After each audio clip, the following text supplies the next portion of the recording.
Hey, ¿qué tal? ¿Cómo están, gente de Patreon? Hoy les traigo una lista que espero les sea bastante útil para poder corregir los errores que tengan en sus piezas o incluso en sus ejercicios de técnica. Digamos que esta es una checklist, una pequeña lista que ustedes pueden tener en mente. Si ven que algo no les está saliendo, pueden ir tratando de revisar esta lista y ver si alguna de las cosas que están en ella es la causante de que no les salga lo que sea que estén tocando. La lista contiene desde cosas muy simples como la digitación hasta ya cosas más específicas de técnica y de relajación. De algunas de estas cuestiones ya he hablado en el canal en diferentes videos, pero últimamente yo mismo he estado tratando de, cada que tengo un problema con alguna cuestión que esté tocando, ver esta lista y verificar si todas las cosas que están en esta lista las estoy utilizando, si las estoy aplicando o no, y eso me ha ayudado bastante a corregir más rápido ciertas cosas. Entonces, bueno, para empezar les voy a decir la lista completa y después voy a hablar en específico de cada una de estas cuestiones para que tengan un panorama un poco más general. Entonces la lista dice así: número 1, digitación; número 2, alineación de la mano; número 3, profundidad en el teclado; número 4, peso del brazo; número 5, movimientos adecuados; y número 6, organización de la información. Entonces vamos a comenzar a hablar de cada una de estas cuestiones. La digitación la puse en primer lugar porque creo que es de las cosas más fáciles de corregir, entre comillas, y también es de las más comunes. Muchas veces cuando algo no nos sale,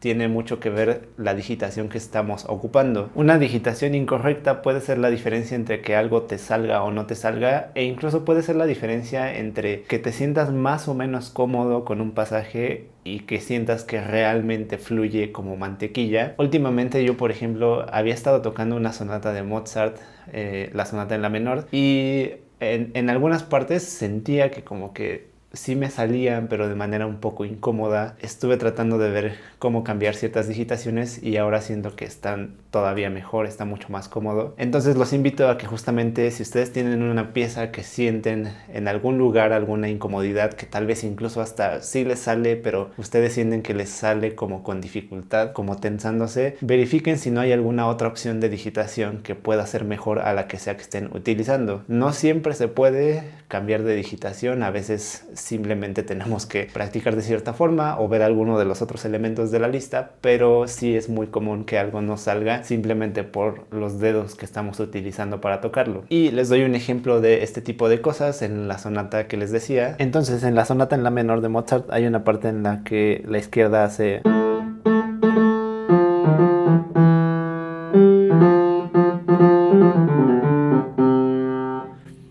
y yo estaba haciendo esta sección así. Estaba cambiando aquí de dedos.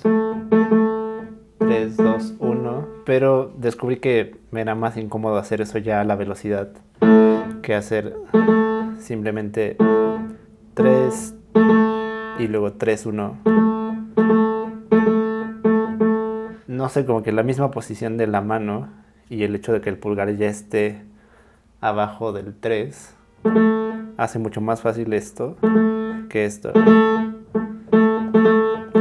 No sé, no coordinaba también y más o menos sí me salía, pero ya después de que cambié eso lo sentí más cómodo. Y el otro ejemplo es muy parecido, es de una sección que hace...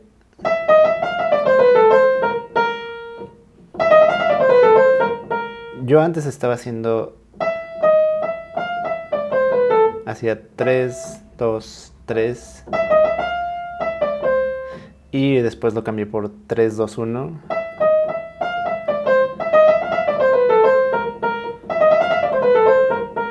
porque me pareció que se sentía mucho mejor para la mano hacer esto que esto. Sobre todo ya la velocidad.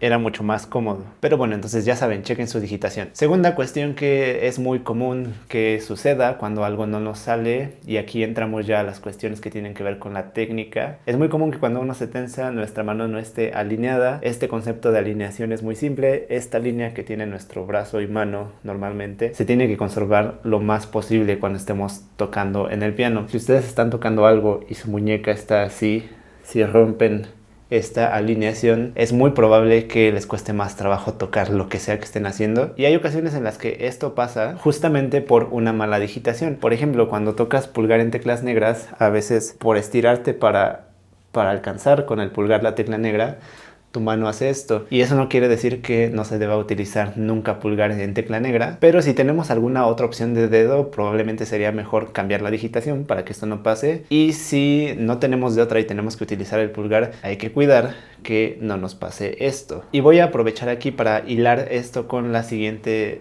cosa que está en nuestra lista, que es la profundidad a la que tocamos en el teclado. Si ustedes tienen que tocar el pulgar y el meñique, por ejemplo, y no lo tocan a una profundidad adecuada, con profundidad me refiero a qué tan afuera, qué tan adentro del teclado están, lo más probable es que su mano se enchueque. Entonces, por ejemplo, si necesitan tocar algo como tecla negra con el pulgar y tecla blanca con el meñique y ustedes están hasta acá, van a tener que doblar su muñeca, hacer esto para poder alcanzarlo. En cambio, si tocan más adentro del teclado,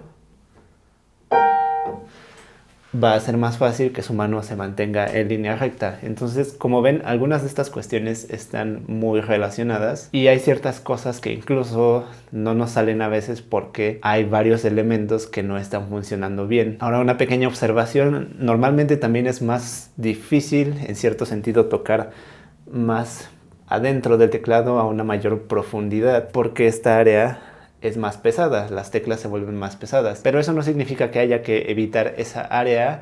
Y aunque el teclado se vuelve más pesado ahí, si tocamos con una cierta técnica correcta, eso no va a ser un problema.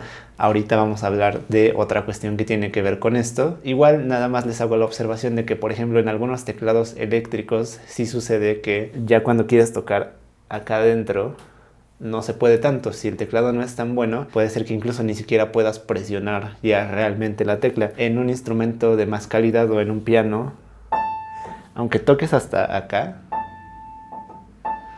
el instrumento logra responder y no tienes que hacer demasiado esfuerzo. Entonces eso también lo tienen que tomar en cuenta. Ahora vamos a la siguiente cosa de la lista y es el peso del brazo. Esto es a lo que me refería hace rato con que si tocamos de manera correcta no nos va a costar trabajo presionar las teclas estando al fondo del teclado. Y el peso del brazo creo que es un concepto que a lo mejor en teoría es fácil de entender, pero creo que en la práctica no es tan fácil asimilarlo. Y se los digo porque a mí me ha pasado últimamente que siento que en ciertas cuestiones he estado ya asimilándolo mejor y realmente sintiendo cómo el peso de mi brazo ayuda para hacer ciertas cosas. Entonces el concepto general es simplemente que uno tiene que ayudarse para tocar el instrumento con el peso que tiene nuestro brazo naturalmente. Si ustedes lo dejan caer, si realmente lo dejan caer, chocó ahí con mi rodilla porque la gravedad hace su trabajo y nuestros dedos se supone que funcionan como un soporte para ese peso y ese peso es lo que hace que las teclas se puedan presionar.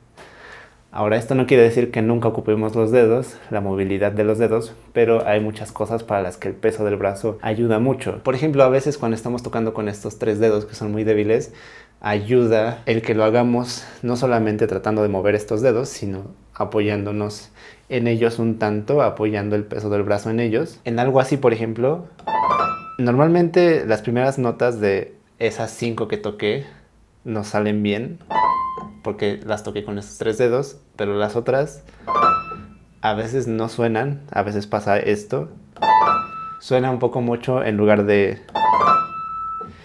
Y eso es en parte porque para que eso no sea tan complicado yo estoy dejando caer el peso y simplemente estoy completando el trabajo con mis dedos, pero digamos la fuerza para tocar las notas viene más de este impulso que en sí de la movilidad de mis dedos.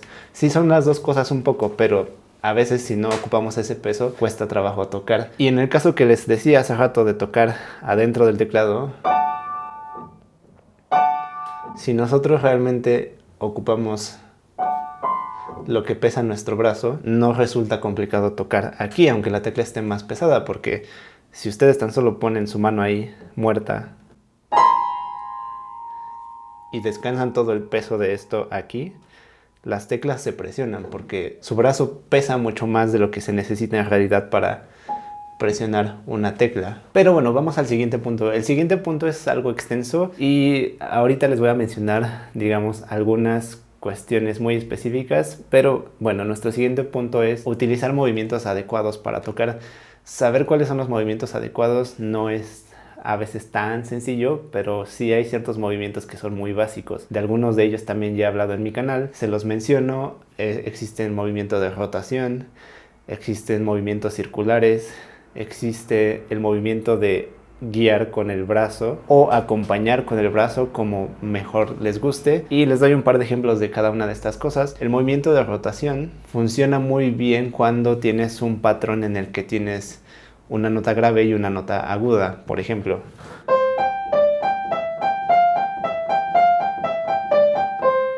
Aquí tengo nota grave, aguda, grave, aguda. Estoy haciendo este movimiento como cuando abro una perilla de una puerta. También lo pueden pensar como izquierda, derecha en el teclado. Y entre más ustedes lo practiquen, va a ayudarles a que puedan tocar patrones de ese tipo muy fácil. Otro patrón que es muy común es lo que se llama bajo de Alberti. Pero bueno, otro movimiento que también es muy común es el movimiento circular. Y para que se entienda un poco mejor, les voy a dar un ejemplo tocándolo. Esto es de un ejercicio de Czerny y tiene este tipo de patrón.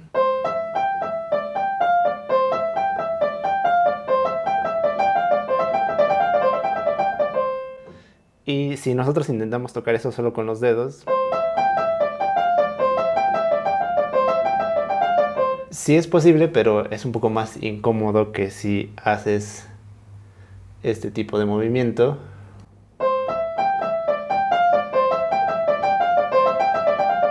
Y a la larga eso te va a permitir tocar más rápido. No solo se puede con la derecha, sino también con la izquierda. Cuando tienes arpegios de este tipo,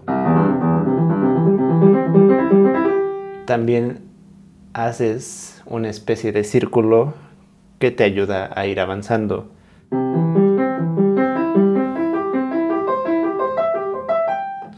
Y si lo hago con la derecha, igual puede servir para bajar. Es un movimiento también circular. Conforme los vas haciendo más rápido, el movimiento se vuelve menos evidente, pero sigue estando ahí.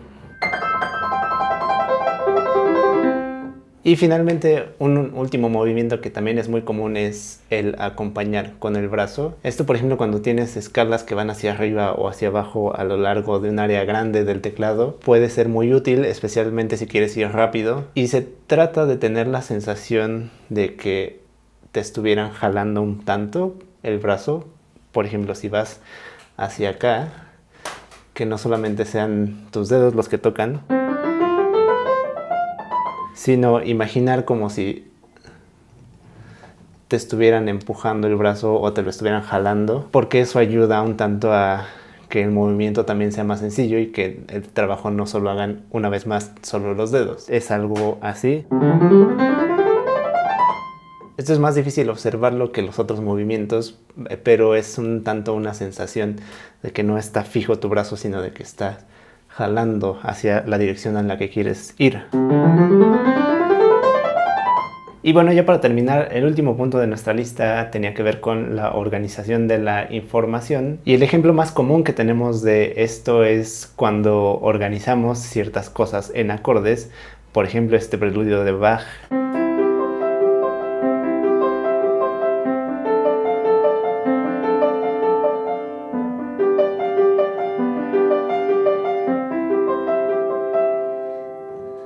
Muchas veces se recomienda estudiarlo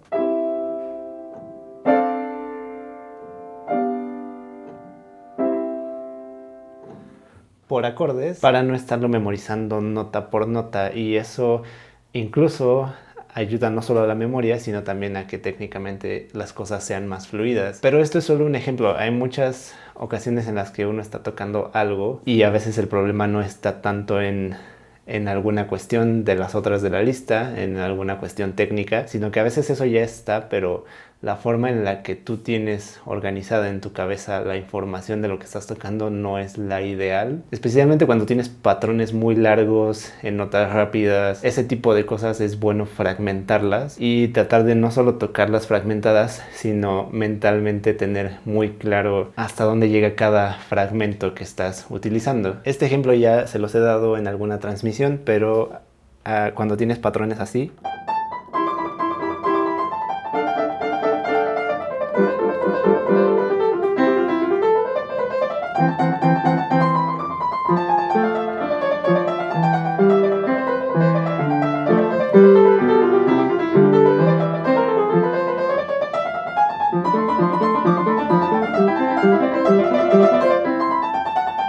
puede ser demasiada información y ayuda mucho, no sé, pensar primera parte.